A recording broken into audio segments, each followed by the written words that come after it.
Hello प्यारे विद्यार्थियों, आप सभी का आपके अपने YouTube channel SP classes Bikaner पर स्वागत है।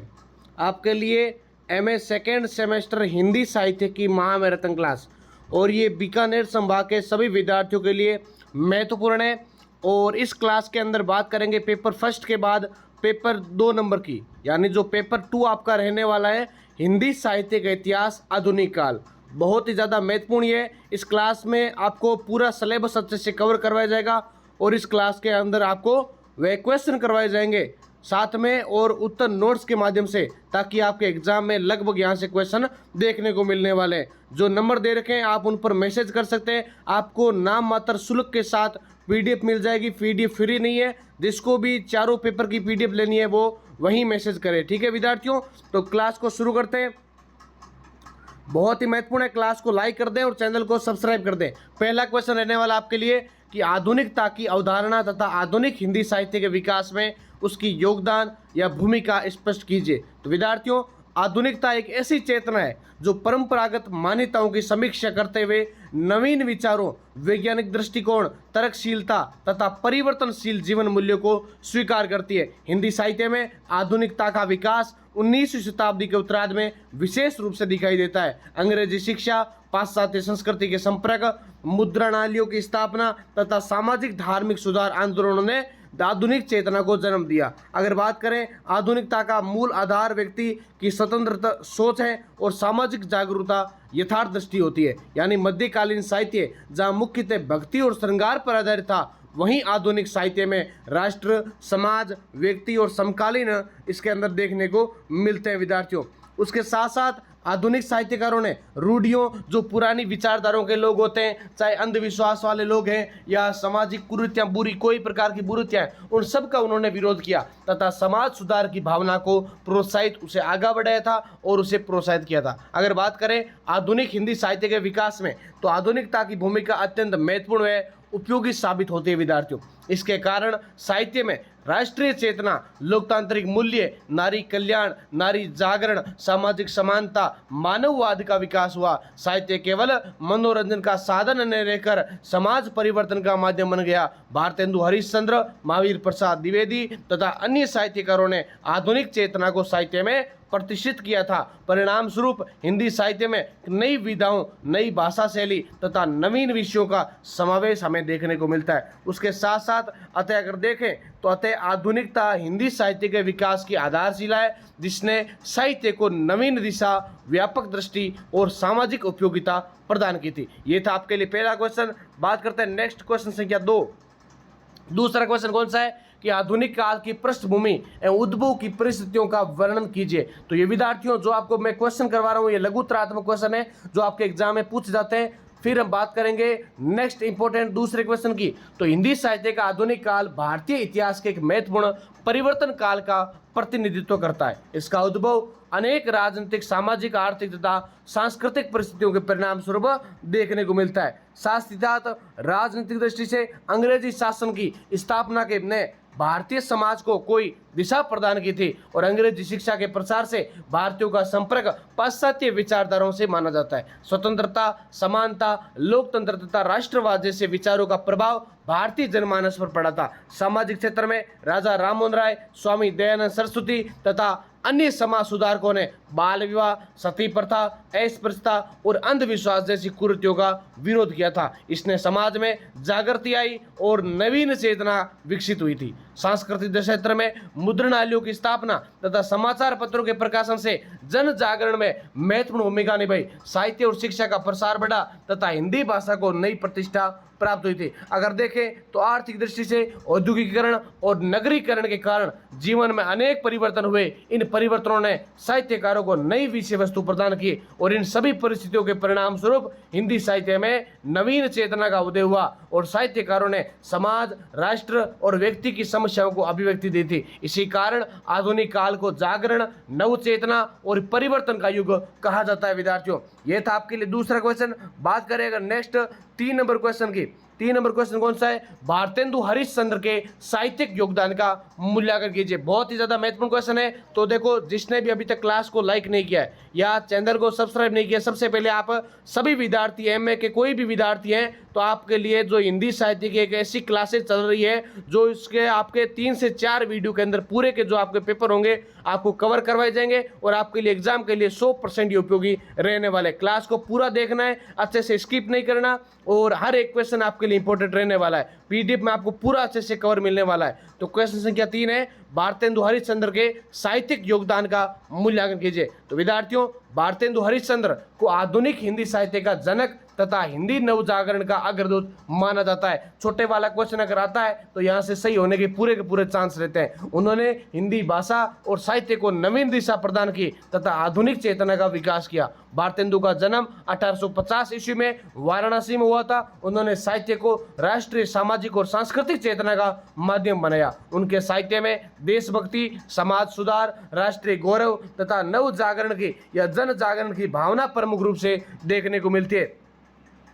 भाषा के क्षेत्र में भारतेंदु का योगदान अत्यंत महत्वपूर्ण है। उन्होंने खड़ी बोली हिंदी को साहित्यिक प्रतिष्ठा प्रदान की। उनकी भाषा सरल, सहज तथा प्रभावपूर्ण है। उन्होंने हिंदी पत्रकारिता के विकास में महत्वपूर्ण भूमिका निभाई थी। कवि वचन सुधा और हरिश्चंद्र मैगजीन जैसे पत्रों के माध्यम से उन्होंने नव जागरण का कार्य किया था। तो आपको दोनों नाम याद होने चाहिए। जैसे 2 पत्र कौन कौन से, एक तो हो गया अपने कवि वचन सुधा और एक है हरिश्चंद्र मैगजीन। तो उन्होंने उसके माध्यम से जन जागरण का कार्य किया था। नाटक, कविता, निबंध तथा पत्रकारिता सभी क्षेत्रों में उनका योगदान उल्लेखनीय है। अंधेर नगरी, भारत दुर्दशा तथा सत्य हरिश्चंद्र उनकी प्रसिद्ध कृतियां देखने को मिलती है। विद्यार्थियों, इन रचनाओं में तत्कालीन समाज और शासन की व्यवस्था की आलोचना भी यानी उसमें अंदर कमियां भी दर्शाई गई है। तो भारतेंदु ने भारतीय संस्कृति और राष्ट्रीय ताकि संरक्षण पर विशेष बल दिया था। उन्होंने साहित्य को समाज से जोड़कर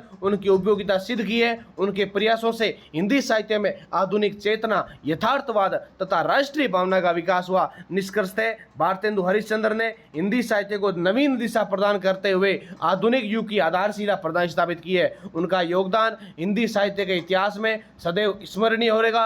अगर बात करें नेक्स्ट चौथे क्वेश्चन की, तो राष्ट्रीय काव्य धारा की प्रमुख विशेषताओं का विवेचन कीजिए। तो विद्यार्थियों, राष्ट्रीय काव्य धारा आधुनिक हिंदी कविता की एक महत्वपूर्ण धारा मानी गई है, जिसका विकास भारतीय स्वतंत्रता आंदोलन के प्रभाव से हुआ था। इस काव्य धारा का मुख्य उद्देश्य राष्ट्र प्रेम, राष्ट्रीय चेतना, स्वतंत्रता की भावना का प्रसार करना था। राष्ट्रीय काव्य धारा की सबसे प्रमुख विशेषता देशभक्ति की भावना है। कौन सी भावना है? देशभक्ति की भावना है। कवियों ने भारत माता की महिमा, गौरवशाली अतीत तथा स्वतंत्रता के आदर्शों का वर्णन किया। इस काव्य धारा में जन जागरण की भावना प्रमुख रूप से दिखाई देती है। किसकी भावना? जन जागरण की भावना प्रमुख रूप से दिखाई देती है। अगर बात करें दूसरी महत्वपूर्ण विशेषता राष्ट्रीय एकता और सांस्कृतिक गौरव, यानी उनकी जो दूसरी प्रमुख विशेषता कौन सी है? राष्ट्रीय एकता और सांस्कृतिक गौरव। विद्यार्थियों, तो कवियों ने भारतीय संस्कृति, इतिहास और परंपराओं को गौरवपूर्ण रूप में प्रस्तुत किया था। उन्होंने जनता को विदेशी शासन के विरुद्ध संघर्ष के लिए प्रेरित किया। इस काव्य धारा में त्याग,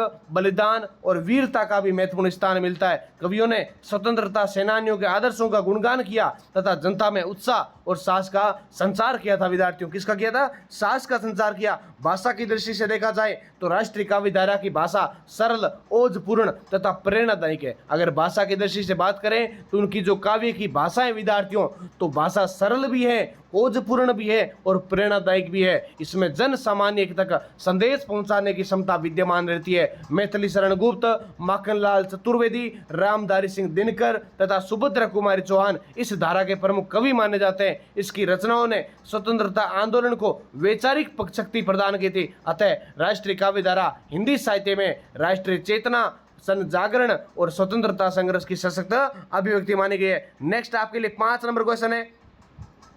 5 नंबर क्वेश्चन आपके लिए रहने वाला है, द्विवेदी युग की प्रमुख प्रवृत्तियों का वर्णन कीजिए। बहुत ही ज्यादा महत्वपूर्ण क्वेश्चन है। एक एक क्वेश्चन आपके लिए एग्जाम की दृष्टि से आने वाला होगा और आपको पूरा का पूरा यहाँ से कवर करने को मिलेगा। तो क्लासेज पूरी कंटिन्यू देखें। पेपर फर्स्ट की, पेपर सेकंड की, नेक्स्ट आपके लिए पेपर 3 और पेपर 4 की भी क्लासेज आने वाली है या कुछ अपलोड कर दी गई है। तो वीडियो को पूरा देखें, लाइक और चैनल को सब्सक्राइब करते हुए। विद्यार्थियों, बात करें अगर द्विवेदी युग की, तो विद्यार्थियों द्विवेदी युग हिंदी साहित्य के इतिहास में जागरण, सुधार और परिष्कार का युग माना गया है। इसका नाम आचार्य महावीर प्रसाद द्विवेदी के नाम पर पड़ा, जिन्होंने हिंदी साहित्य को नई दिशा प्रदान की थी। उसके बाद द्विवेदी युग की अगर प्रमुख प्रवृत्ति राष्ट्रीय चेतना का विकास है। द्विवेदी युग की प्रमुख प्रवृत्ति क्या है? राष्ट्रीय चेतना का विकास है। इस युग के साहित्यकारों ने देशभक्ति, स्वदेश प्रेम और राष्ट्रीय जागरण को साहित्य का प्रमुख विषय बनाया था। दूसरी महत्वपूर्ण प्रवृत्ति समाज सुधार है। साहित्यकारों ने बाल विवाह, दहेज प्रथा, अशिक्षा तथा अन्य सामाजिक कुरीतियों का विरोध किया। साहित्य को समाज सुधार का माध्यम माना गया था। फिर इस युग में नैतिकता और आदर्शवाद पर विशेष बल दिया गया। साहित्य का उद्देश्य केवल मनोरंजन न होकर लोक मंगल माना गया। साहित्यकारों ने चरित्र निर्माण तथा नैतिक मूल्यों की स्थापना का प्रयास किया था। भाषा के क्षेत्र में खड़ी बोली हिंदी का परिष्कार हुआ। भाषा को व्याकरण सम्मत, परिमार्जित तथा मानकीकृत स्वरूप प्रदान किया गया था। गद्य साहित्य का भी व्यापक विकास हुआ और इसके साथ साथ इतिहास, विज्ञान, अर्थशास्त्र तथा शिक्षा जैसे विषयों पर लेखन हुआ था, जिससे हिंदी साहित्य का दायरा विस्तृत और भी ज्यादा बड़ा हो गया था। उसके साथ इस प्रकार द्विवेदी युग हिंदी साहित्य में जागरण, सुधार, राष्ट्रीयता तथा भाषा परिष्कार का युग माना गया है, जिसने आगे आने वाली साहित्यिक धारणाओं के लिए मजबूत आधार तैयार किया था। विद्यार्थियों, पीडीएफ लेना बहुत आसान है। कैसे लेना? आपको जो नंबर दे रखे हैं, देखो मेरे नाम के ऊपर जस्ट यानी 8955 नंबर दे रखे हैं, आपको उन पर मैसेज करना है व्हाट्सएप पर, आपको वहां से पीडीएफ उपलब्ध हो जाएगी। ध्यान रखें, पीडीएफ फ्री नहीं है, उसका शुल्क रखा गया है। आपको इस महत्वपूर्ण और बहुत ही ज्यादा रामबाण पीडीएफ जो है उसका शुल्क रखा गया, आपको उसके आधार पर पीडीएफ उपलब्ध करवा दी जाएगी। तो जिसको भी लेनी है ना, वही विद्यार्थी मैसेज कर सकते हैं। फिर आपके लिए विद्यार्थियों नेक्स्ट 6 नंबर क्वेश्चन है कि महावीर प्रसाद द्विवेदी के साहित्यिक योगदान का मूल्यांकन कीजिए। अगर बात करें महावीर प्रसाद द्विवेदी जी की, तो आचार्य महावीर प्रसाद द्विवेदी आधुनिक हिंदी साहित्य के प्रमुख निर्माताओं में से गिने जाते हैं। उन्होंने हिंदी भाषा, साहित्य और पत्रकारिता के विकास में अत्यंत महत्वपूर्ण योगदान दिया। द्विवेदी जी का सबसे बड़ा योगदान हिंदी भाषा का परिष्कार है। उन्होंने भाषा को शुद्ध, सरल तथा व्याकरण सम्मत बनाने का प्रयास किया। उनके प्रयासों से खड़ी बोली हिंदी साहित्य की प्रमुख भाषा बन गई थी। अगर बात करें पत्रकारिता के क्षेत्र में, तो सरस्वती पत्रिका का संपादन उनका ऐतिहासिक कार्य माना जाता है। यानी जो द्विवेदी जी है, उनका जो प्रसिद्ध कार्य है वो सरस्वती पत्रिका है। इस पत्रिका के माध्यम से उन्होंने अनेक नए लेखकों को प्रोत्साहित किया तथा हिंदी साहित्य को नई दिशा प्रदान की थी। द्विवेदी जी ने साहित्य को समाज और राष्ट्र की चेतना का सेवा का माध्यम माना। उन्होंने राष्ट्रीयता, समाज सुधार, शिक्षा, नारी उत्थान तथा नैतिक मूल्यों को साहित्य का आधार बनाया। उसके लेखन में लोक मंगल की भावना प्रमुख रूप से दिखाई देती है। विद्यार्थियों, उन्होंने अनेक साहित्यकारों को मार्गदर्शन प्रदान किया। मैथिली शरण गुप्त, अयोध्या सिंह उपाध्याय, हरियोग तथा अन्य अनेक रचनाकार उनके प्रभाव से विकसित हुए थे। उसके साथ साथ अगर बात करें, द्विवेदी जी आलोचक, निबंधकार और संपादक और भाषा सुधारक के रूप में समान रूप से प्रतिष्ठित थे। हिंदी साहित्य के विकास में उनका योगदान अत्यंत व्यापक और स्थायी है। अगर बात करें इसके निष्कर्ष की, तो महावीर प्रसाद द्विवेदी केवल एक साहित्यकार नहीं, बल्कि आधुनिक हिंदी साहित्य के युग निर्माता माने जाते हैं। हिंदी साहित्य के इतिहास में उनका स्थान अत्यंत गौरवपूर्ण एवं अविस्मरणीय देखने को मिलता है। नेक्स्ट आपके लिए 7 नंबर क्वेश्चन है, छायावाद की प्रमुख विशेषताओं का विवेचन कीजिए। अगर बात करें छायावाद की, तो छायावाद हिंदी साहित्य के आधुनिक काल की एक महत्वपूर्ण काव्य धारा है। छायावाद क्या है? एक महत्वपूर्ण काव्य धारा है जिसका विकास लगभग 1918 से 1936 ईस्वी के मध्य माना गया। इसे हिंदी कविता का स्वर्ण युग भी कहा जाता है। इसे हिंदी युग का कविता का स्वर्ण युग कहा जाता है। छायावाद ने कविता को नवीन संवेदनशीलता, सौंदर्य बोध तथा आत्मानुभूति प्रदान की थी। क्या प्रदान की थी? आत्मानुभूति प्रदान की थी। अगर बात करें छायावाद की प्रमुख विशेषता, व्यक्तिवाद है। छायावाद की प्रमुख विशेषता क्या है विद्यार्थियों? व्यक्तिवाद है। इस युग के कवियों ने व्यक्ति के अंतर्मन, उनकी अनुभूतियों और भावनाओं को अभिव्यक्ति दी थी। कविता बाह्य अंतर्मन, उसकी अनुभूतियों और भावनाओं को अभिव्यक्ति दी। कविता बाह्य जगत से हटकर आत्मानुभूति की ओर उन्मुख होती है। दूसरी महत्वपूर्ण विशेषता प्रकृति चित्रण है। दूसरी प्रमुख विशेषता है प्रकृति चित्रण। छायावादी कवियों ने प्रकृति को केवल दृश्य रूप में नहीं, बल्कि मानवीय संवेदनाओं के प्रतीक के रूप में सामने आया है, उसको प्रस्तुत किया है। प्रकृति कवि की सहचरी और भावनाओं की अभिव्यक्ति करता बन गई है। सौंदर्य भावना छायावाद का प्रमुख आधार है। इस युग में प्रकृति, मानव तथा भाव जगत के सूक्ष्म सौंदर्य का चित्रण हुआ है। अगर बात करें तो कवियों ने सौंदर्य को आध्यात्मिक ऊंचाई प्रदान की है। रहस्यवाद की छायावाद की एक प्रमुख विशेषता मिलती है। कवियों ने आत्मा और परमात्मा के संबंध तथा जीवन के गूढ़ रहस्यों को काव्य का विषय बनाया। कल्पना की प्रधानता छायावादी काव्य का महत्वपूर्ण गुण है। कवियों ने कल्पना के माध्यम से भाव जगत को नवीन रूप प्रदान किया है। कल्पना की अगर प्रधानता की बात करें, क्या किया कवियों ने कल्पना के माध्यम से भाव जगत को नवीन रूप प्रदान किया। विद्यार्थियों, अगर बात करें भाषा की दृष्टि से, तो भाषा की दृष्टि से छायावादी कविता अत्यंत कोमल है, मधुर है, लाक्षणिक है तथा प्रतीकात्मक देखने को मिलती है। अलंकारों और बिंबों को सुंदर प्रयोग उसकी विशेषताएं। निष्कर्षतः छायावाद ने हिंदी कविता को भावात्मक गहराई, कलात्मकता और सौंदर्य चेतना प्रदान की तथा आधुनिक हिंदी काव्य को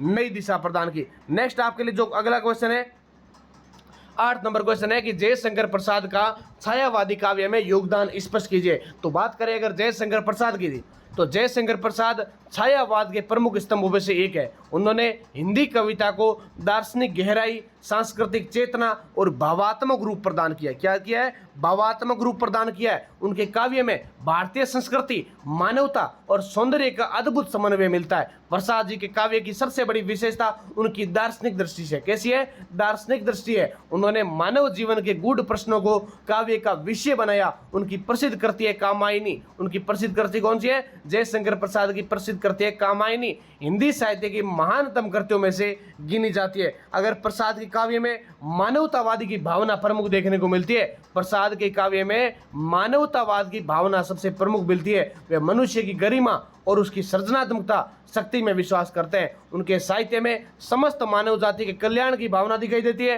प्रकृति चित्रण भी उनके काव्य की महत्वपूर्ण विशेषता है। उन्होंने प्रकृति को मानवीय भावनाओं के साथ जोड़कर चित्रित किया है। उनके काव्य में प्रकृति संवेदना का सशक्त रूप देखने को मिलता है। विद्यार्थियों, नेक्स्ट आपके लिए पॉइंट है कि प्रसाद की भाषा सांस्कृतिक निष्ठ, संस्कृत निष्ठ, परिष्कृत तथा कलात्मक है। प्रसाद की भाषा कैसी है? एक तो संस्कृत निष्ठ है, एक परिष्कृत एकदम बिल्कुल साफ की हुई और शुद्ध रूप में प्रस्तुत है, और कलात्मक है। उन्होंने प्रतीकों, बिंबों और अलंकारों का अत्यंत प्रभावशाली प्रयोग किया है। उनकी प्रमुख कृतियों में कामायनी, आंसू, लहर तथा झरना विशेष रूप से उल्लेखनीय है, जो कि प्रकृति के चित्रण को दर्शाती है। विद्यार्थियों, इन रचनाओं ने हिंदी काव्य को नई ऊंचाई प्रदान की है। अतः जयशंकर प्रसाद ने छायावाद को वैचारिक गहराई, कलात्मक उत्कृष्टता और दार्शनिक व्यापकता प्रदान की है। उनका योगदान हिंदी साहित्य में अमूल्य देखने को मिलता है। नेक्स्ट आपके लिए जो अगला क्वेश्चन है, महादेवी वर्मा का। महादेवी वर्मा की काव्यगत विशेषताओं का विवेचन कीजिए। जो मैं आपको दोबारा बता देता हूं, ये आपके लिए जो क्वेश्चन करवा रहा हूं, ये सारे के सारे लघुतरात्मक क्वेश्चन है। विद्यार्थियों, आपको बड़े वाले क्वेश्चन इस पीडीएफ के अंदर देखने को मिलेंगे। हो सकेगा जितने हम करवाने का प्रयास करेंगे, बाकी आप पीडीएफ लेकर अच्छे से पढ़ सकते हो। पीडीएफ लेना मैंने आपको बता दिया। व्हाट्सएप चैनल ज्वाइन कर सकते हैं, वहां से आपको गेस्ट पेपर भी मिलने वाले हैं। तो व्हाट्सएप चैनल ज्वाइन करने के लिए आपको क्या करना है, कमेंट के अंदर आपको जो ऊपर ही ऊपर टॉप कमेंट है, वहां पर आपको लिंक पिन किया है, वहां से सीधे आप ज्वाइन कर लो। नहीं तो इस वीडियो की डिस्क्रिप्शन के अंदर एक लिंक लगा रखी है व्हाट्सएप चैनल लिख के, तो वहां से भी आप सीधे व्हाट्सएप चैनल ज्वाइन कर सकते हो। नंबर आपको दे रखे, वहां से आप पीडीएफ परचेज कर सकते हो। बात करें महादेवी वर्मा की काव्यगत विशेषताओं की, तो विद्यार्थियों, महादेवी वर्मा छायावाद की प्रमुख कवित्री है। उन्हें हिंदी साहित्य की आधुनिक मीरा कहा जाता है। ध्यान रख लेना, बहुत ज्यादा महत्वपूर्ण है। हिंदी साहित्य की आधुनिक मीरा कहा जाता है। उनके काव्य में करुणा, वेदना, रहस्यवाद तथा आध्यात्मिक प्रेम की प्रधानता दिखाई देती है। महादेवी वर्मा के काव्य की सबसे प्रमुख विशेषता विरह और वेदना, यानी पीड़ा है, दुख है, विरह और वेदना की अनुभूति है। उनकी कविता में आत्मा की उस पीड़ा का चित्रण मिलता है जो किसी अज्ञात प्रिय की खोज में भटकती रहती है। उसके काव्य में रहस्यवाद का अत्यंत सुंदर स्वरूप मिलता है। वे अपने प्रिय को प्रत्यक्ष रूप में नहीं बल्कि प्रतीकों और संकेतों के माध्यम से व्यक्त करती है। इससे उसकी कविता में गहन भावात्मकता उत्पन्न होती है। विद्यार्थियों, प्रकृति चित्रण भी उसकी कविता की महत्वपूर्ण विशेषता है। उन्होंने बादल, चांद, वर्षा, दीपक और पथ जैसे प्रतीकों के माध्यम से अपनी अनुभूतियों को व्यक्त किया है। महादेवी वर्मा के काव्य में नारी संवेदना का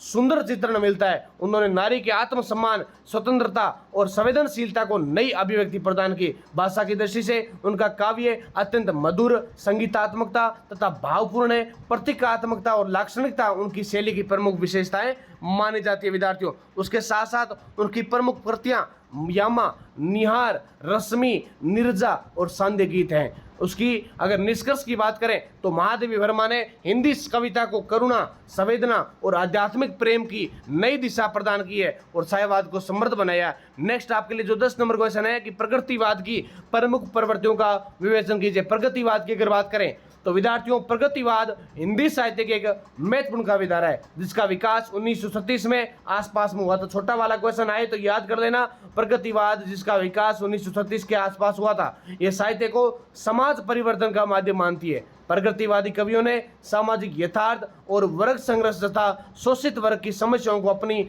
रचनाओं में का विषय बनाया। अगर बात करें प्रगतिवाद की सबसे प्रमुख विशेषता यथार्थवाद है। क्या है? यथार्थवाद है। और किसी की व्यक्तिवाद है तो आपको एक एक विशेषता भी साथ साथ में याद होनी चाहिए ताकि आपका अगर क्वेश्चन आता है तो आप अपनी लैंग्वेज के अंदर बनाकर अच्छे से लिख सकते हैं। इस धारा के कवियों ने जीवन की वास्तविक परिस्थितियों को चित्रित किया है तथा कल्पना की अपेक्षा यथार्थ को अधिक महत्व दिया। दूसरी महत्वपूर्ण प्रवृत्ति सामाजिक चेतना है। क्या है? सामाजिक चेतना है। प्रगतिवादी साहित्यकारों ने किसानों, मजदूरों तथा गरीब वर्ग की समस्याओं को प्रमुखता से उठाया। वर्ग संघर्ष की भावना भी प्रगतिवादी साहित्य का महत्वपूर्ण तत्व है। पूंजीवाद और शोषण के विरोध में आवाज उठाना इसका प्रमुख उद्देश्य रहा है और माना भी जाता है। इस धारा में मानववाद और समानता की भावना भी दिखाई देती है। साहित्य को जनहित और सामाजिक न्याय का साधन माना गया है। क्या माना गया है? साधन माना गया है। और भाषा सहज, सरल और जन सामान्य की समझ के अनुकूल भी देखने को मिलती है। प्रगतिवादी कवियों ने साहित्य को जनता के बीच जीवन से जोड़ने का प्रयास किया। नागार्जुन, केदारनाथ अग्रवाल, त्रिलोचन तथा रामधारी सिंह दिनकर जैसे कवियों ने इस धारा को समृद्ध बनाया। अतः प्रगतिवाद ने हिंदी साहित्य को सामाजिक सरोकार, यथार्थ दृष्टि तथा जन पक्षधरता की प्रधानता की है विद्यार्थियों। नेक्स्ट आपके लिए 11 नंबर क्वेश्चन है लघुतरात्मक का। 11 नंबर क्वेश्चन है कि प्रगतिवाद के उद्भव के कारणों का वर्णन कीजिए। तो बात किसकी कर रहे हैं? प्रगतिवाद के उद्भव की। तो विद्यार्थियों, प्रगतिवाद का उद्भव 20वीं शताब्दी के तीसरे दशक के सामाजिक, राजनीतिक तथा आर्थिक परिवर्तनों के परिणाम स्वरूप माना गया है। यह साहित्यिक आंदोलन समाज में व्याप्त शोषण और असमानता के विरुद्ध एक सशक्त प्रतिक्रिया था। प्रगतिवाद के उद्भव का प्रमुख कारण मार्क्सवादी विचारधारा का प्रभाव देखने को मिलता है। कार्ल मार्क्स के सिद्धांतों से साहित्यकारों को वर्ग संघर्ष और सामाजिक समानता की ओर प्रेरित किया। दूसरा महत्वपूर्ण कारण भारत का स्वाधीनता आंदोलन था। भारत का स्वाधीनता आंदोलन था। अंग्रेजी शासन के विरुद्ध संघर्ष ने साहित्यकारों में राष्ट्रीय और सामाजिक चेतना का विकास किया था। उसके साथ साथ आपको क्या ध्यान रखना है कि उस समय किसानों और मजदूरों की स्थिति अत्यंत दयनीय थी। आर्थिक विषमता और सामाजिक शोषण ने साहित्यकारों को प्रभावित किया। उन्होंने इन समस्याओं को साहित्य का विषय बनाया था। 1936 में प्रगतिशील लेखक संघ की स्थापना ने इस आंदोलन को संगठित रूप से प्रदान किया था। प्रेमचंद इसके प्रथम अध्यक्ष माने जाते हैं। प्रेमचंद क्या माने जाते हैं? प्रथम अध्यक्ष माने जाते हैं। उन्होंने साहित्य को जीवन की वास्तविक समस्याओं से जोड़ने पर बल दिया। विश्व स्तर पर रूसी क्रांति तथा समाजवादी विचारधारा के प्रसार का प्रगतिवाद के विकास में महत्वपूर्ण योगदान माना जाता है। अतः प्रगतिवाद का उद्भव केवल साहित्यिक घटना नहीं था बल्कि सामाजिक परिवर्तन और जनसाधारण की या जन जागरण की ऐतिहासिक प्रक्रिया का परिणाम माना गया है। उसके साथ नेक्स्ट आपके लिए 12 नंबर क्वेश्चन है कि प्रयोगवाद की प्रमुख विशेषताओं का विवेचन कीजिए। तो छोटे वाले क्वेश्चनों में प्रयोगवाद हिंदी कविता की एक महत्वपूर्ण धारा है जिसका विकास छायावाद और प्रगतिवाद के बाद हुआ। उसका उद्देश्य कविता में नवीन अभिव्यक्ति, नवीन प्रतीकों तथा नवीन शिल्प का विकास करना था। प्रयोगवाद की प्रमुख विशेषता नवीनता की खोज है। कवियों ने पारंपरिक शैली और विषयों से हटकर नए अनुभवों को अभिव्यक्ति दी थी। क्या दिया था? नए अनुभवों को अभिव्यक्ति दी, उसको असर दिया, उसको मंच दिया और इस धारा में व्यक्तिगत अनुभवों को विशेष महत्व दिया गया था। कवि अपने अंतर्मन की जटिल भावनाओं को तथा आधुनिक जीवन की समस्याओं को व्यक्त करता है। क्या करता है? आधुनिक जीवन की व्यवस्था को व्यक्त करता है। उसके साथ साथ प्रतीक और बिंब योजना प्रयोगवादी कविता की महत्वपूर्ण विशेषता मानी जाती है। कवियों ने सूक्ष्म भावों की अभिव्यक्ति के लिए नवीन प्रतीकों का प्रयोग किया। बौद्धिकता भी प्रयोगवादी कविता का प्रमुख गुण मानी जाती है। इसमें भावनाओं की अपेक्षा चिंतन और विश्लेषण को अधिक महत्व दिया गया। भाषा और शिल्प के क्षेत्र में अनेक प्रयोग किए गए। मुक्त छंद, नवीन उपमान तथा नवीन संरचना का प्रयोग व्यापक रूप से देखने को मिलता है। अज्ञे द्वारा संपादित तार सप्तक को प्रयोगवाद का प्रारंभिक घोषणा पत्र माना जाता है। अज्ञे, धर्मवीर भारती, गिरिजा कुमार माथुर तथा भारत भूषण अग्रवाल इसके प्रमुख कवि माने जाते हैं। अगर हम इसके निष्कर्ष की बात करें तो प्रयोगवाद ने हिंदी कविता को नवीन अभिव्यक्ति और आधुनिक संवेदना तथा कलात्मक प्रयोगशीलता प्रदान की थी और आगे चलकर नवी कविता ने विकास का मार्ग प्रशस्त किया था। क्या किया था? मार्ग प्रशस्त किया था। नेक्स्ट आपके लिए 13 नंबर क्वेश्चन है विद्यार्थियों, नई कविता की प्रमुख विशेषताओं का विवेचन कीजिए। क्या करना है? नई कविताओं की प्रमुख विशेषताओं का विवेचन करना है। फिर से बता रहा हूं विद्यार्थियों, जिसको भी नोट्स लेने आपको नंबर दे रखे हैं स्क्रीन पर, आपको वहां से मैसेज करना है। आपको शुल्क के जो बता दिया जाएगा वहां पर आपको, अगर आपकी इच्छा होती है तो ले लीजिए, वरना नाम मात्र शुल्क रखा गया है क्योंकि इसमें मेहनत भी लगती है। कंटेंट आपको पीवाईक्यू आधारित नोट्स उपलब्ध करवा रहे हैं, जिसमें आपको पूरा के पूरा अच्छे से कवर करवा रहे हैं 500 यूनिट। तो क्लास के अंदर जितना हो सकेगा मैं करवा दूंगा, बाकी आप पीडीएफ नोट्स लेकर पढ़ना चाहे तो पढ़ सकते हैं, आपके लिए बहुत ज़्यादा हेल्पफुल रहने वाले हैं। और पिछले जितने भी एग्जाम हुए हैं या कोई भी बीए, बीएड, एमए के विद्यार्थी हैं, उनके लिए हमारा रिजल्ट, हमारा परिणाम सर्वश्रेष्ठ हमेशा से रहता है विद्यार्थियों। तो नई कविता की प्रमुख विशेषताएं। नई कविता हिंदी साहित्य की एक महत्वपूर्ण काव्य धारा है जिसका विकास स्वतंत्रता प्राप्ति के बाद विशेष रूप से हुआ। ये कविता आधुनिक जीवन की जटिलताओं, व्यक्ति की आंतरिक संवेदनाओं तथा बदलते सामाजिक परिवेश की अभिव्यक्ति है। नई कविता ने पारंपरिक काव्य रूढ़ियों से मुक्त होकर जीवन के यथार्थ को नए दृष्टिकोण से प्रस्तुत किया। नई कविता की प्रमुख विशेषता आधुनिक जीवन बोध है। इसमें आधुनिक मनुष्य के संघर्ष, अकेलेपन, असुरक्षा, तनाव तथा अस्तित्व संबंधी समस्याओं का चित्रण मिलता है। कवि अपने समय की वास्तविक परिस्थितियों को अभिव्यक्त करता है। क्या करता है? अभिव्यक्त करता है। दूसरी महत्वपूर्ण विशेषता व्यक्ति चेतना है। व्यक्ति चेतना है। नई कविता में कवि व्यक्ति के अनुभवों, संवेदनाओं तथा मानसिक द्वंद्वों को विशेष महत्व दिया गया है। ये सामूहिकता की अपेक्षा व्यक्ति की अनुभूतियों पर अधिक बल देती है। यथार्थवादी दृष्टिकोण भी नई कविता का प्रमुख गुण है, जिसमें जीवन के कटु और जटिल पक्षों को बिना किसी आडंबर के प्रस्तुत किया गया है। नई कविता में प्रतीकात्मकता और बिंब योजना का व्यापक प्रयोग मिलता है। कवि अपने भावों, विचारों को प्रभावशाली बनाने के लिए नवीन कविताओं को प्रतीकों का उपयोग करता है। भाषा की दृष्टि से नई कविता सरल, संप्रेषणीय तथा बोलचाल के लिए निकट मानी गई है। मुक्त छंद का प्रयोग इसकी प्रमुख विशेषता देखने को मिलती है विद्यार्थियों। नेक्स्ट आपके लिए अज्ञे और शमशेर सिंह बहादुर, धर्म भारती, केदारनाथ सिंह तथा रघुवीर सहाय नवी कविता के प्रमुख कवि माने जाते हैं। निष्कर्षतः नई कविता ने हिंदी काव्य को आधुनिक संवेदना, नवीन अभिव्यक्ति तथा व्यापक जीवन दृष्टि प्रदान की है। यह था आपके लिए 13 नंबर क्वेश्चन। अगला आपके लिए 14 नंबर क्वेश्चन है विद्यार्थियों, नई कविता के विशेष विकास में अज्ञे के योगदान का मूल्यांकन कीजिए। क्लास कैसी लग रही है विद्यार्थियों? क्लास आप कहां से देख रहे हैं? आपके गांव का नाम कमेंट कर सकते हैं। आपकी कॉलेज कौन सी है? आपको क्लास कैसी लग रही है? क्या सुधार करना चाहिए? आप कमेंट के अंदर बताएंगे तो हर विद्यार्थी के लिए उनसे हम प्रेरणा लेकर, आपका सुझाव लेकर उसमें सुधार करने का प्रयास करेंगे। तो आप कमेंट जरूर करें कि सर मैं इस जगह से क्लास देख रहा हूं और मुझे क्लास बहुत अच्छी लग रही है। आपके पेपर कैसे हो रहे हैं ये भी आप कमेंट सेक्शन में अंदर बता सकते हैं। पेपर होने के बाद अगर आप प्रतिक्रिया देना चाहें तो जरूर दें, क्योंकि उससे क्या मिलती है, अच्छा लगता है कि हाँ इस विद्यार्थी ने पेपर दिया और हमारी क्लास को देखा है और उनके लिए रिजल्ट कैसा रहा है। अगर पसंद आए नहीं है, आपको हेल्पफुल नहीं लगी है तो भी आप कमेंट के अंदर बताएं। अगर आपको हेल्पफुल लगा है तो ताकि आने वाले और भी विद्यार्थी जो देखे वीडियो को आपकी प्रेरणा से, आपके कमेंट के देखकर और भी ज्यादा आगे देखने के लिए उत्सुक रहे विद्यार्थियों। नेक्स्ट आपके लिए 14 नंबर क्वेश्चन, इसकी अगर बात करें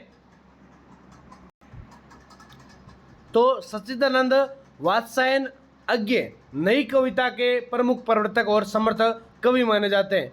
फिर उन्होंने हिंदी कविता को आधुनिक बौद्धिकता, नवीन शिल्प तथा गहन आत्मचेतना प्रदान की है। नवी कविता के विकास में उनका योगदान अत्यंत महत्वपूर्ण और ऐतिहासिक है। अज्ञे ने कविता को पारंपरिक बंधनों से मुक्त कर उसे नवीन अभिव्यक्ति प्रदान की है। उन्होंने व्यक्ति की स्वतंत्रता, आत्मानुभूति तथा आधुनिक जीवन की जटिलताओं को काव्य का विषय बनाया। उनकी कविता में मनुष्य के अस्तित्व, अकेलेपन तथा वास्तविक संघर्ष का गहरा चित्रण मिलता है। अज्ञे का सबसे बड़ा योगदान तार सप्तक का संपादन है। 1943 में प्रकाशित इस कृति ने हिंदी कविता में नए युग का सूत्रपात किया। इसके माध्यम से अनेक नए कवियों को मंच मिला और नवीन काव्य चेतना का विकास हुआ था विद्यार्थियों। फिर उसकी कविता में प्रतीक बिंब और भाषा के स्तर पर अनेक नवीन प्रयोगों की दिखाई देते हैं। उन्होंने कविता को बौद्धिक गहराई और कलात्मक उत्कृष्टता प्रदान की। आगे की प्रमुख कृतियों में हरी घास पर, क्षण भर, आंगन के पार द्वार, इत्यलितम तथा असाध्य वीणा विशेष रूप से उल्लेखनीय है। इन रचनाओं में आधुनिक मनुष्य की संवेदनाओं और चिंतन का उत्कृष्ट चित्रण मिलता है। अज्ञे ने कविता को केवल भावनाओं की अभिव्यक्ति न मानकर आत्मान्वेषण और सृजनात्मकता, स्वतंत्रता का माध्यम माना। उसकी साहित्यिक दृष्टि ने कविता को मजबूत प्रदान किया और निष्कर्षतः अज्ञे ने नई कविता के प्रमुख निर्माता माने जाते हैं और उनके बिना नई कविता के इतिहास में कल्पना अधूरी मानी जाती है। नेक्स्ट आपके लिए 15 नंबर क्वेश्चन है कि समकालीन हिंदी कविता की प्रमुख प्रवृत्तियों का विवेचन कीजिए। तो विद्यार्थियों, समकालीन हिंदी साहित्य या हिंदी कविता वे कविता हैं जो स्वतंत्रता प्राप्ति के बाद विशेष रूप से साठोत्तरी काल से लेकर वर्तमान समय तक विकसित हुई है। ये कविता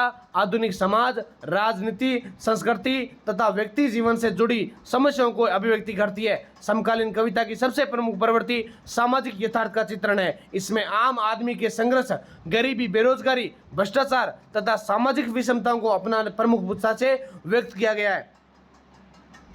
फिर उसके बाद विद्यार्थियों, दूसरी महत्वपूर्ण प्रवृत्ति मानी जाती है जन पक्षधरता। जन पक्षधरता है समकालीन कवि समाज के उपेक्षित, शोषित तथा वंचित वर्ग की समस्याओं को स्वर प्रदान करता है। कविता जन जीवन से सीधे जुड़ती है। राजनीतिक चेतना भी समकालीन कविता का महत्वपूर्ण अंग मानी जाती है। कवियों ने सत्ता, व्यवसाय और राजनीतिक विसंगतियों को तीखी आलोचना की है। इस कविता में स्त्री विमर्श, दलित विमर्श तथा आदिवासी विमर्श जैसी नई चिंतन धाराओं का भी प्रभाव दिखाई देता है उसके साथ, जिससे साहित्य का दायरा और भी ज़्यादा व्यापक हो गया है। भाषा की दृष्टि से समकालीन कविता सरल, सहज और जन सामान्य की भाषा के निकट है। इसमें कृत्रिमता की अपेक्षा संप्रेषणीयता को महत्व दिया गया है। रघुवीर साहे, धूमिल, केदारनाथ सिंह, कुंवर नारायण, लीलाधर जगुड़ी तथा मंगलेश डबराल समकालीन कविता के प्रमुख कवि माने जाते हैं। अगर बात करें निष्कर्ष इसके, तो समकालीन हिंदी कविता अपने समय की सामाजिक, राजनीतिक और सांस्कृतिक चुनौतियों का सशक्त माध्यम है और ये आधुनिक मनुष्य के जीवन संघर्ष तथा बदलती परिस्थितियों की सार्थक अभिव्यक्ति प्रस्तुत करती है। विद्यार्थियों, ये थे आपके लिए लघुत्तरात्मक क्वेश्चन। अब बात करते हैं अगर निबंधात्मक क्वेश्चन की, तो हम प्रश्नों की बात करेंगे जो आपको मैं बता दूंगा। बाकी आप पीडीएफ लोगे तो वहां से आप सीधे से पढ़ लेना। पहला क्वेश्चन आपके लिए बड़ा वाला रहने वाला है, आधुनिक हिंदी का साहित्य की पृष्ठभूमि, उद्भव की परिस्थितियों तथा आधुनिकता की अवधारणा का विस्तार से वर्णन कीजिए। ये आपके लिए दीर्घ उत्तरात्मक का बड़ा वाला क्वेश्चन। दूसरा आपके लिए दीर्घ उत्तरात्मक वाला क्वेश्चन है कि भारतेंदु युग को हिंदी नव जागरण का युग सिद्ध करते हुए उसकी प्रमुख प्रवृत्तियों एवं भारतेंदु हरिश्चंद्र के योगदान का आलोचनात्मक मूल्यांकन कीजिए। यह भी आपके लिए बड़ा वाला क्वेश्चन है। बड़े वाले क्वेश्चन के अंदर आपको 4 से 5 पेज जो भी आपके लिए 1 वीक के अंदर होते हैं ना, उससे तो कहीं बेस्ट, यानी उसके अंदर नोट्स रूप में आपको अच्छे से समझाए हुए हैं, सरल भाषा है, आपको बस पढ़ना है। फिर आपके लिए चलते हैं नेक्स्ट क्वेश्चन की। तीसरा क्वेश्चन है कि राष्ट्रीय काव्य धारा की प्रमुख विशेषताओं का विवेचन करते हुए प्रमुख कवियों एवं उनके काव्यगत योगदान का मूल्यांकन कीजिए। फिर से बता रहा हूं, देखो नंबर दे रखा है, आप वहां से मैसेज करोगे तो आपको पीडीएफ के लिए मैसेज डाल दिया जाएगा, आप वहां से पीडीएफ परचेज कर सकते हो। एक पेपर की लेना चाहो तो एक पेपर की ले लो पहले, या चारों की साथ में लेनी तो चारों की ले सकते हो। विद्यार्थियों, क्वेश्चन संख्या 4 है, द्विवेदी युग की प्रमुख प्रवृत्तियों, हिंदी जागरण में उसकी भूमिका तथा महावीर प्रसाद द्विवेदी के साहित्यिक योगदान का विस्तार से वर्णन कीजिए। तो ये भी क्वेश्चन सबसे इंपॉर्टेंट है। इस पीडीएफ में आपको मोस्ट इंपोर्टेंट क्वेश्चन होंगे ना, वही बताए जाएंगे।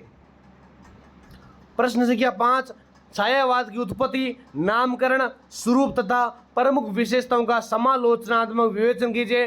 प्रश्न 5 आपके लिए सबसे इंपॉर्टेंट है, तो ध्यान से आपको एक एक क्वेश्चन को देखना है, अच्छे से पढ़ लेना है। अगले प्रश्न की अगर बात करें, छठा क्वेश्चन आपके लिए है कि जयशंकर प्रसाद, सुमित्रा नंदन पंत, सूर्यकांत त्रिपाठी निराला एवं महादेवी वर्मा के काव्य योगदान के आधार पर छायावाद की उपलब्धियों का मूल्यांकन कीजिए। इस क्वेश्चन को हम क्या करेंगे, पूरा अच्छे से समझने का प्रयास करेंगे। इस प्रश्न को आपको मैं करवाने वाला हूं। तो विद्यार्थियों शुरू हो जाइए, बस आपको क्लास पूरी देखनी है, रुकना नहीं है, एक एक पॉइंट आपको क्लियर होना चाहिए। आधुनिक हिंदी साहित्य के इतिहास में छायावाद एक युगांतकारी काव्य आंदोलन के रूप में प्रतिष्ठित है। लगभग 1918 से 1937 ईस्वी तक का काल हिंदी कविता का स्वर्ण युग माना जाता है। छायावाद ने हिंदी कविता को द्विवेद युग की स्थूलता, उपदेशात्मकता तथा इतिवृत्तात्मकता से मुक्त होकर भावात्मक गहराई, सौंदर्य बोध, आत्मानुभूति और कलात्मकता प्रदान की है। इस युग के 4 प्रमुख स्तंभ माने जाते हैं। पहला जयशंकर प्रसाद, दूसरा सुमित्रानंद पंत, सूर्यकांत त्रिपाठी निराला और महादेवी वर्मा है। इन चारों कवियों ने अपनी विशिष्ट काव्य प्रतिभा से हिंदी साहित्य को समृद्ध किया तथा छायावाद को नई ऊंचाई तक पहुंचाया। छायावाद की उपलब्धियों का सही मूल्यांकन इन चारों कवियों के काव्य के योगदान के आधार पर किया जा सकता है, क्योंकि प्रत्येक कवि को छायावादी काव्य का एक प्रतिष्ठित और विशिष्ट आयाम प्रदान किया गया है। अगर बात करें छायावाद की उपलब्धियों के प्रमुख आधार, प्रमुख कवियों का योगदान, तो सबसे पहले नाम आता है जयशंकर प्रसाद का योगदान, दार्शनिकता और सांस्कृतिक चेतना। तो विद्यार्थियों, छायावाद के प्रवर्तक कवि जयशंकर प्रसाद ने हिंदी कविता को दार्शनिक गहराई, सांस्कृतिक चेतना और मानवीय संवेदना प्रदान की है। उनकी काव्य प्रतिभा बहुत बहुआयामी है। वे कवि, नाटककार, कथाकार और सभी चिंतक थे, सभी व्यक्ति माने जाते हैं। उसकी प्रमुख कृतियां कामायनी, आंसू, लहर और झरना छायावादी काव्य की उत्कृष्ट उपलब्धियां मानी जाती है। विशेष रूप से कामायनी हिंदी साहित्य का अद्वितीय महाकाव्य है, जिसमें मानव जीवन, भावनाओं और संस्कृति का व्यापक दार्शनिक विश्लेषण मिलता है। उसके साथ साथ प्रसाद ने भारतीय संस्कृति और मानववाद को काव्य का आधार बनाया था। अगर बात करें छायावाद की प्रमुख उपलब्धि, तो छायावाद को उपलब्धि मिलती है, एक तो दार्शनिक गहराई है, सांस्कृतिक पुनर्जागरण है, मानवतावादी दृष्टिकोण है, प्रतीकात्मक एवं कल्पनात्मक अभिव्यक्ति देखने को मिलती है। फिर प्रसाद ने छायावाद को वैचारिक ऊंचाई प्रदान की और उसे केवल भावुकता तक सीमित नहीं रहने दिया। दूसरा नाम आता है सुमित्रानंद पंत का योगदान, प्रकृति और सौंदर्य का चित्रण करना। तो सुमित्रानंद पंत को छायावाद का प्रकृति कवि कहा जाता है। उसकी कविता में प्रकृति का अत्यंत कोमल, सजीव और सौंदर्यपूर्ण चित्रण मिलता है। उसकी प्रमुख कृतियां पल्लव, वीणा, गुंजन तथा युगांत छायावादी सौंदर्य चेतना की उत्कृष्ट अभिव्यक्ति मानी जाती है। तो पंत की कविताओं में प्रकृति केवल दृश्य नहीं बल्कि जीवंत संवेदना का स्वरूप धारण कर लेती है। पर्वत, नदी, बादल, फूल, चांदनी और वसंत उसके काव्य में मानवीय भावनाओं के साथ एकाकार हो जाते हैं। उसके साथ साथ उसकी भाषा अत्यंत मधुर है, ललित है और संगीतात्मक है। उन्होंने हिंदी कविता को शब्द सौंदर्य और लयात्मकता का नया आयाम प्रदान किया था। फिर बात करें अगर छायावाद को उपलब्धि, तो प्रकृति का सूक्ष्म एवं कलात्मक चित्रण मिलता है, सौंदर्य चेतना का विकास होता है, संगीतात्मक भाषा मिलती है, कोमल भावनाओं की अभिव्यक्ति मिलती है। उसके साथ साथ पंत ने छायावाद को सौंदर्य और संगीत का अनुभव संसार प्रदान किया है। फिर तीसरा नाम आता है सूर्यकांत त्रिपाठी निराला का योगदान, यानी स्वाधीन चेतना और नवोन्मेष। तो निराला छायावाद के सबसे क्रांतिकारी और मौलिक कवि माने जाते हैं। उन्होंने परंपरागत बंधनों को तोड़कर हिंदी कविता को नई दिशा प्रदान की थी। उनकी प्रमुख रचनाएं परिमल, अनामिका, गीतिका तथा राम की शक्ति पूजा छायावादी कविता की महत्वपूर्ण उपलब्धियां हैं। निराला की कविता में विद्रोह, स्वतंत्रता, मानववाद और सामाजिक चेतना का स्वर प्रमुख माना जाता है। उन्होंने छंदों की परंपरागत सीमाओं को तोड़कर मुक्त छंद को प्रतिष्ठित बनाया था। उसकी कविता में शोषित, पीड़ित और उपेक्षित वर्ग के प्रति गहरी संवेदना दिखाई देती है। इस दृष्टि से छायावाद और प्रकृतिवाद के बीच सेतु का कार्य करते हैं। कौन करते हैं सेतु का कार्य? यही कवि करते हैं। फिर छायावाद को उपलब्धि की बात करें तो उसके अंदर आपको देखने को मिलेगा मुक्त छंद का विकास, व्यक्तित्व की स्वतंत्रता, सामाजिक चेतना, नवीन प्रयोगशीलता, विद्रोही एवं क्रांतिकारी दृष्टिकोण इसके अंदर देखने को मिलती है। फिर अगला बात करते हैं महादेवी वर्मा का। तो महादेवी वर्मा का योगदान वेदना और आध्यात्मिक प्रेम की अभिव्यक्ति है। क्या है? वेदना और आध्यात्मिक प्रेम की अभिव्यक्ति है। तो महादेवी वर्मा को छायावाद की आधुनिक मीरा भी कहा जाता है। तो ये हमने पढ़ लिया था, वैसे तो आपको मैं दोबारा बता रहा हूँ, लेकिन जो हमने लघुतरात्मक क्वेश्चन किया ना, उसके अंदर आपको सारा का सारा यहीं से देखने को मिल रहा है विद्यार्थियों।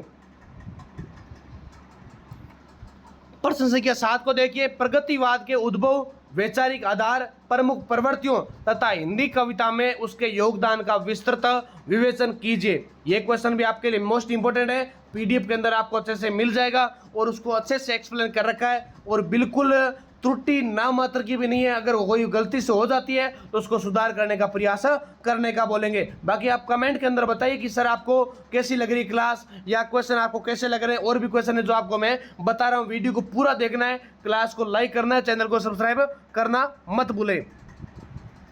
प्रश्न संख्या 8 को देखिए, बहुत ज़्यादा महत्वपूर्ण है। 8 नंबर प्रश्न है कि प्रयोगवाद की पृष्ठभूमि प्रमुख विशेषताओं, तार सप्तक की भूमिका तथा प्रमुख कवियों के योगदान का समालोचनात्मक अध्ययन कीजिए। तो ये आपके लिए 8 नंबर क्वेश्चन है, इसको भी अच्छे से देख लेना।